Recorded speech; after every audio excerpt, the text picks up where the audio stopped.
Hi, this is Jerry Amernick. I'm the author of Babe Ruth, A Superstar's Legacy, which is now available on Amazon at Amazon.com in both print and as an ebook, and it's also at the site BabeRuthLegacy.com. Today we have another Babe Ruth Legacy interview, and this person may know more about Mr. Ruth than anybody. He is Michael Gibbons, who for 37 years ran the Babe Ruth Birthplace and Museum in Baltimore. In February 2017, Mike formally retired as executive director, and I say formally retired because I don't really think that he did. Now, one chapter in the book is called The Babe Ruth Museum and Journey of Michael Gibbons, and a long journey it is. On the first page of that chapter, we have a photo of Babe Ruth's very first known autograph. And Mike, I was wondering if you could tell us about that. Well, this is an inscription that Ruth wrote on the fly cover of a hymnal he had at St. Mary's Industrial School. We're guessing that the inscription was written when he was about 10 or 12 years old and was still learning how to handwrite. So the piece was discovered when St. Mary's Industrial School was being converted into Cardinal Gibbons High School, and this occurred in the early 1960s. When they were going through the building, when they being architects and engineers, checking out the stability of the different structures over there, they tore up some floorboards in one of the buildings, and to check out and see whether the beams were in pretty good shape underneath. What they found, in addition to beams, was this hymnal. And so they opened the hymnal. It was a brown kind of booklet thing. And on the inside cover was written, George H. Ruth, world's worst singer, world's best pitcher. Right. And I noticed it said worst rather than worst, so the grammar wasn't correct, but that probably adds to its value. That I think it probably does. But so we have had the piece evaluated and appraised, and the appraiser feels that even though the signature does not look like Babe Ruth's adult signature, the one that we all know, they felt that he was in fact learning cursory writing, and as part of his training at St. Mary's. We had a retired FBI handwriting specialist come in. Oh, yeah. That guy verified what the appraiser had said, that this in fact was the surviving autograph of Babe Ruth. So really the first known autograph we have out of how many millions he signed. And actually, I have a guy in the sports collectibles industry who told me, and he's a Babe Ruth expert, handwriting, he said he estimates that Ruth signed about 2 million autographs from beginning of his baseball career until his death. And he calculated it and worked it out, and that sounds like an incredible figure, but that's what he said. So Mike, first of all, you got involved in this back in 1981. You were doing a documentary about Babe Ruth, and you're a Baltimore guy, right? So tell us about that initial documentary that got you involved with the museum and what you learned about Babe Ruth when you were doing that documentary. Well, I was hired by Mobil Oil Company at the time to do this feature on Babe Ruth, and I was a documentary producer at that time. Right. So I started hanging out at the Babe Ruth Birthplace and other Ruth locations in and around the Baltimore area. This piece was to really focus on Ruth and his time in Baltimore, which I thought was an intriguing project, and so I got involved. One of the things that I found most interesting was, as a Baltimorean, was that there were still people alive back in 1981 who had played baseball, sandlot baseball or amateur baseball, against George Herman Ruth. Right. And that the 3 or 4 people who I was able to interview about that said that all the kids knew at that time, and this is when Ruth and St. Mary's sent out travel teams to play in different neighborhoods, but always locally. They never went out of state or anything. Yeah. But they would. So when he was maybe 16, 17, 18 years old, would go out on the road, go to different neighborhoods or different schools, and he had a reputation among the kids. They knew that he was the biggest and baddest ball player in the area as early as then. Yeah. And so found that intriguing. It was, Sure. And I'm glad I got those interviews because those people are all gone by now. Yeah, no, it's amazing. So he was, of course, still with St. Mary's at the time. So tell us how you got involved with the museum. It was starting with that documentary, and maybe you can just give us just a brief history of the museum, Claire's initial involvement, and how the site got saved and preserved with the city of Baltimore. In the late 1960s, the neighborhood where Babe Ruth Birthplace is located, which is now called Ridgely's Delight, used to be called Pigtown. And the reason it's called Pigtown is that the hogs would be driven to market through the streets of this neighborhood, okay. Which is located only a couple of blocks from the Inner Harbor and things like that. Yeah. But so as part of the makeover of Pigtown to become Ridgely's Delight, which is what it's called today, yeah. The plan called for the row of houses in which the birthplace was located, and the birthplace that block consists of four row houses. Right. They were scheduled to be demolished. They were in bad condition, and they wanted to knock them down.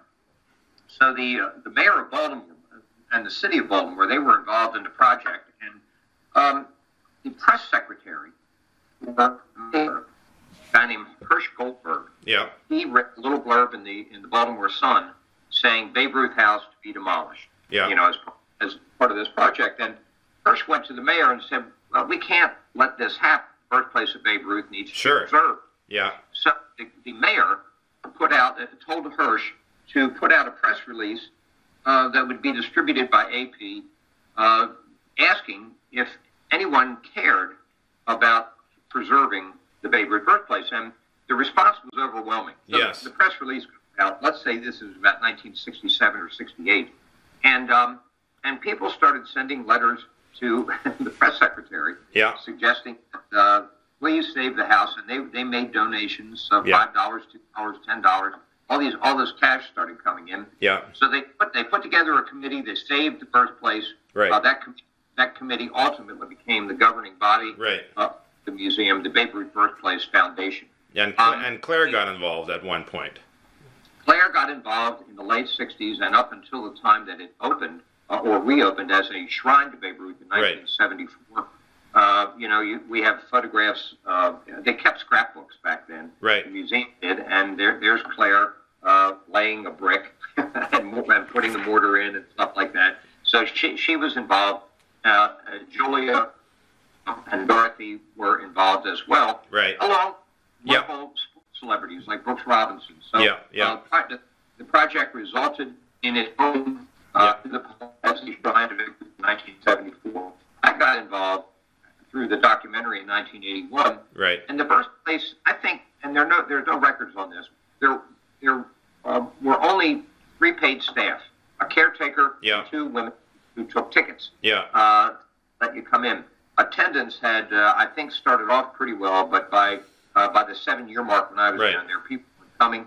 I agreed to get involved as a volunteer to see what we could do to save the birthplace of baseball's greatest star, and that started me in my journey to freshen up the museum, bring in new exhibits, and I thought that it might be fun to get the Orioles involved. Right. The Orioles did not have a museum. Right. And I said, look, the Orioles discovered Babe Ruth, albeit minor league Orioles, but nevertheless, the Baltimore Orioles.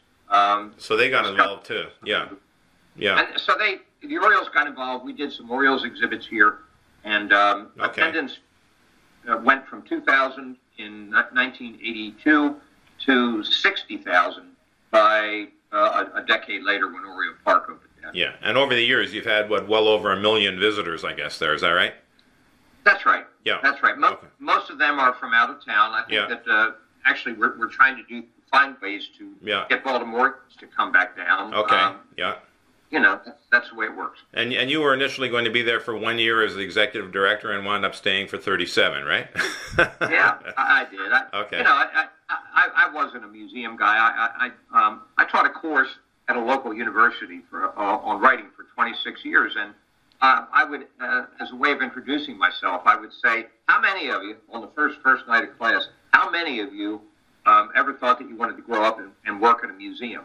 Yeah. And in 26 years times 2 semesters, times 20 kids a class, maybe 3 people raised their hand. Well, you've told me this story before, I think when we first met, and you said you also would ask your students over all that 26, 27 years, who has heard of Babe Ruth, and you said you've never found a student that didn't know, except for one towards the end who was from, was it Nigeria, who didn't know about Babe Ruth?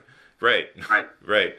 Now, and the interesting thing there is, and you talk about the Ruth legacy, in the beginning, back in the late 80s when I started doing this, and I would ask the kids, do you know Babe Ruth? And they did, and they knew he was a baseball player, and the majority knew that. As time went by, I think that we have watched over all these years, Ruth has made the transition from greatest baseball player of all time to become an American cultural icon. Yes. So he's bigger than sports now, and people may not know the sport that he played, but they certainly know the name. That's for sure, for sure. Tell us a little bit about the exhibits you have in the Birthplace and Museum and some of the more interesting artifacts you have on display there. Well, we tend to focus on Ruth's time in Baltimore, although we do a chronology of his life and times, both on and off the playing field. We feature the historic house, and it has been preserved to the way that it looked back when he was born here in 1895. So the first 2 floors of the historic house are on public display. And the interesting thing about that is that Ruth's sister, his only surviving sibling, Mamie Ruth Moberly, she participated in the restoration of the building and then is stationed as a shrine.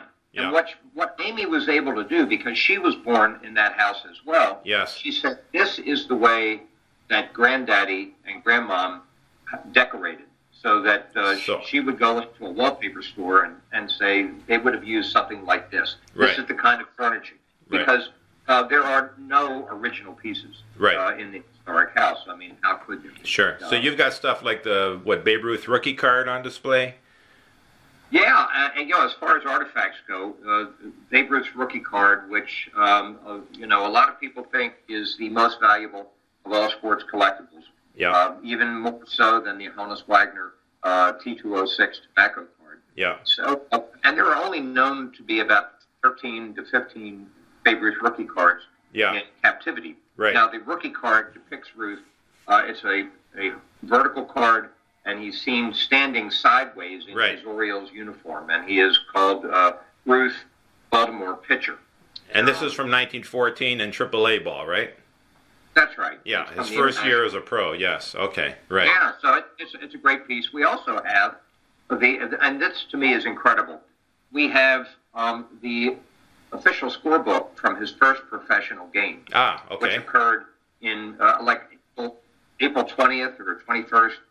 Ruth pitched against Buffalo Bisons. Okay. For the Orioles. Yeah. And he won the game, it's nothing. Yeah. So that is, and it's in really good condition, and the fact that it exists is beyond belief. Now, we also have go ahead. The rosary that Ruth carried with. Oh yes, you mentioned this to me before. Yeah. And he kept that his whole life. And, yes. He was right, and it was on the bed that he died in the New York hospital in 1948. Oh, okay. So it's kind of a profound piece. Now, it's a different piece. It's not a baseball bat or like that. Although we do, we feature Babe Ruth autographed baseballs. We feature Babe Ruth bats. Yeah. We have Babe Ruth uniform parts, and as a matter of fact, we have an item coming in this week, and this is kind of unique. A bat that was used when he was with the Red Sox in 1918. So yes. Okay. Yeah. So, Mike, you've told me stories about people you knew, like Mel Allen at one point. What did you learn about Babe Ruth from people like Mel Allen and maybe some others? Well, Mel Allen, who came to the birthplace back in 1995 when we unveiled a Babe Ruth statue at Oriole Park. Yeah. And I spent the better part of a day with Mel and interviewed him, and he said that he remembers meeting Ruth because Ruth was bigger than life. Yeah. And Mel came to work for the Yankees. And so this would be in the mid-1940s, I guess. Mm-hmm. But one of Mel's assignments was to chauffeur Babe Ruth wherever he had to go. Yeah. Yeah. So Ruth would have a public speaking appearance and things like that. So he drove him around. He got to know the Babe pretty well.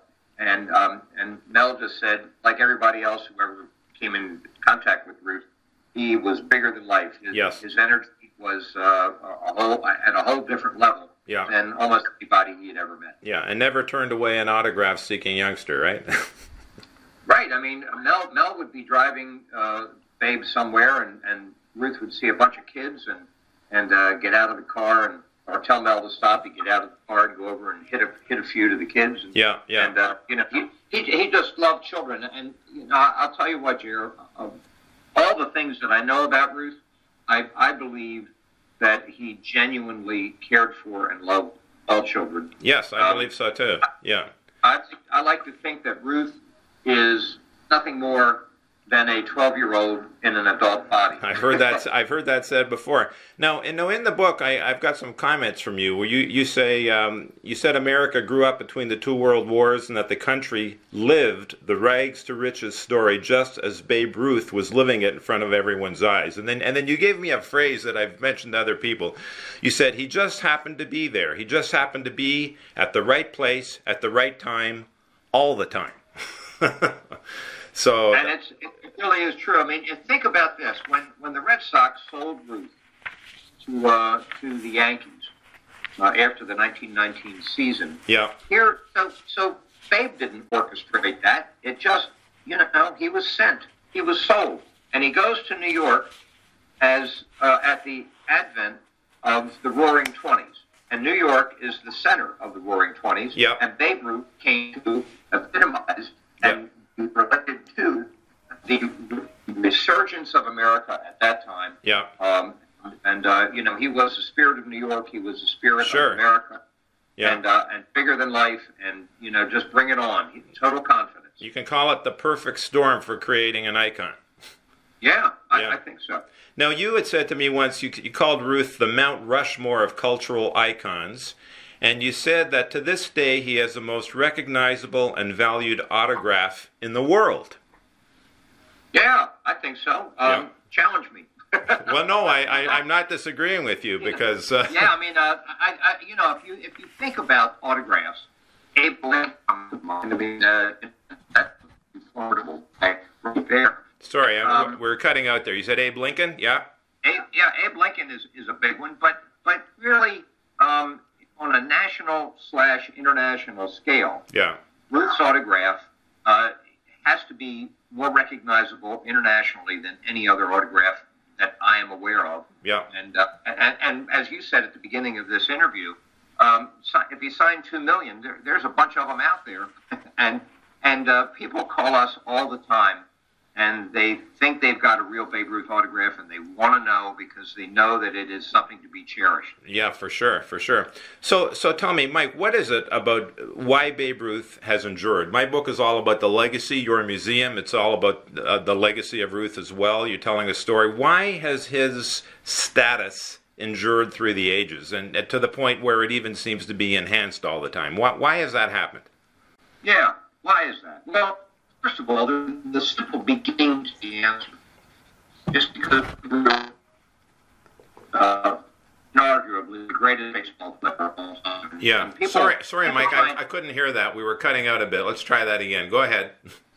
The beginning of the answer to why does his legacy endure, why is he the greatest, is a simple one, and that is it has to do with what he did on the field. He was the greatest baseball player of all time. And from time to time, I get challenged about that. Mm-hmm.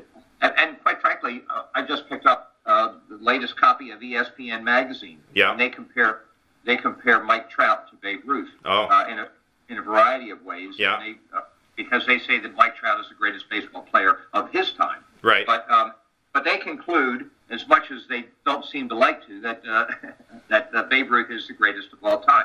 The reason that aside from his incredible slugging percentage and of statistics, yeah, the thing that sets him apart easily is that he pitched at an all-star caliber. So he was an all-star caliber pitcher, yeah, as well as the greatest slugger and yeah, offensive player in the history of the game. So those things that's easy to do. yeah. The second part, how has he transcended the game of baseball and leapfrogged to become one of the Mount Rushmores of American culture? Yeah. American culture. He is iconic. Yeah. And I think the reason is what we talked a little bit about before. When he came up with the Red Sox, with the Orioles, then with the Red Sox, because of his baseball skills, people stopped and took notice. Even all the way back when he was in St. Mary's Industrial School playing against neighborhood kids, they all knew that there was something way unique about this guy. Yeah. But by the time he gets to New York, then he begins to be identified with that city, the dynamic of that city in the Roaring '20s, and I think that it really changed everything. I think that if he had come up with the Detroit Tigers, mm-hmm. He would have been the greatest baseball player of all time, but perhaps not as iconic culturally right. as he became by being in New York in New York's heyday. Yeah. Years ago, I interviewed Mayor Giuliani back around 1994 mm-hmm. when he was in that role, and I said, "What makes Babe Ruth Babe Ruth? What does he mean to the city of New York?" And Giuliani gave a very succinct, wonderful response to that, saying, "Babe Ruth is New York. Babe Ruth is Yankee Stadium. Babe Ruth is pinstripes.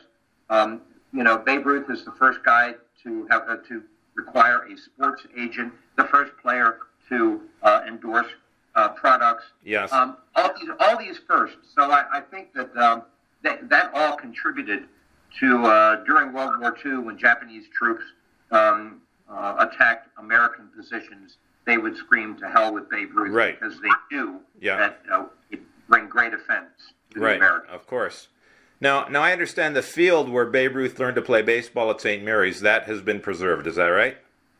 That's right. And as a matter of fact, Cal Ripken Jr., whose foundation raises money to build athletic fields for underprivileged kids all across the country, Ripken got involved in that project and put a multi-purpose synthetic field in at the site of where Babe Ruth learned how to play baseball at St. Mary's. Yeah. So at one time, the birthplace where he actually was born was going to be demolished. That got saved. There was such an outroar over that. And the same thing with the baseball field. That has to be preserved. And you said to me once, you said, this is hallowed ground. It's like Gettysburg. Yeah, I think it is for baseball. I've taken a variety of film crews out to the site of St. Mary's Industrial School, and when they walk on the field, they know that it's different. They know that it's special. I've taken guys from the commissioner's office over there, and people but they also feel that way about the birthplace. When people walk up to the bedroom where he was born, it is almost a religious experience. I was just going to say, something spiritual. Yes. That's right. Yeah. That's right. So, our job here at the museum is to preserve this part of his legacy, to make sure that the house he was born in is preserved, to make sure that the different places that he touched around here are preserved as well. The last bar that his father, George Sr. Ruth, operated down here on the west side of Baltimore, it still exists. So there are places. The church where he was married for the first time in Ellicott City, Maryland, it's still preserved, and they celebrate the fact that he got married there. You have it when you walk in. Yeah. So before we wind up, Mike, I just want to ask you, what's the future for Mike Gibbons, and what's the future for the Babe Ruth Birthplace and Museum? Well, we are.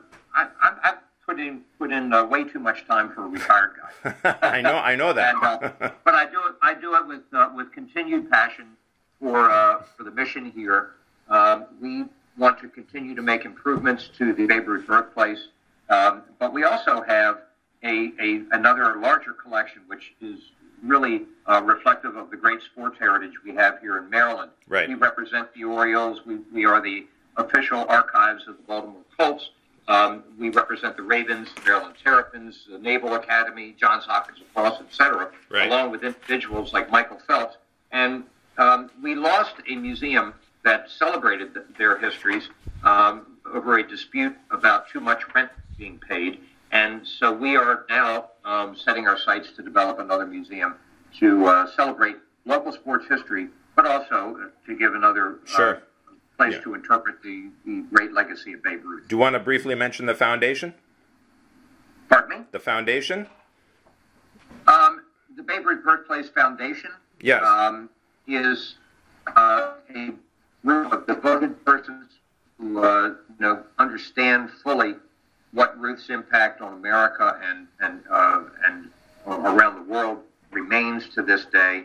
And every day we're doing work here to in so many ways, helping guys like you do your research to come out with a new book on Ruth.